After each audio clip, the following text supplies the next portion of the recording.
அனைவருக்கும் என்னுடைய ஆத்மார்த்தமான வணக்கங்கள். நான் உங்கள் ஸ்ரீ சிவயோகினி பேசுறேன். எனக்கு கோவம் அதிகமா வருதுங்க. இந்த கோவத்தை கண்ட்ரோல் பண்ணவே முடியல. இதனால நான் நிறைய இழந்துட்டேன். என்னை சுத்தி இருக்கவங்க எல்லாத்தையும் நான் கஷ்டப்படுத்திட்டு இருக்கேன். இந்த கோவத்தை குறைக்க ஒரு வழி சொல்லுங்களே அப்படின்னு கேக்குற பர்சனா நீங்க, உங்களுக்காக தான் இந்த வீடியோ. அதாவது கோவம்ங்கிறது ஒரு உணர்வு. இப்ப பசிங்கிறது எப்படி ஒரு உணர்வோ, பசி எடுத்தா நீங்க போயிட்டு என்ன பண்ணுவீங்க, சாப்பிடுவீங்க, உங்களுக்கு பசி எடுக்கும். அதே மாதிரி இந்த கோவமும் நீங்க எதை உள்ள குடுக்குறீங்களோ அது உங்களுக்கு திருப்பி எதிர்முனையா செயல்படும்.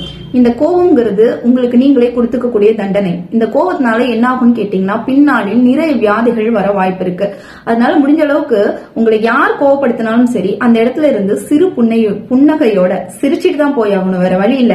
உங்களுக்கு தெரிஞ்சது அவ்வளவுதான் அப்படின்னு சொல்லிட்டு அந்த இடத்துல இருந்து நீங்க எஸ் ஆக பாருங்க. அதை விட்டுட்டு நீங்க திருப்பி ஒரு விருப்பம் காமிச்சீங்கன்னா அந்த வெறுப்பின் விதை உங்களுக்குள்ளதான் விதைக்கப்படும். உங்களுக்குள்ள விதைக்கப்பட்டா அதனால பாதிக்கப்படுறது நீங்க தான். அதனால முடிஞ்ச அளவுக்கு கோவத்தை தவிர்த்துட்டு சந்தோஷம்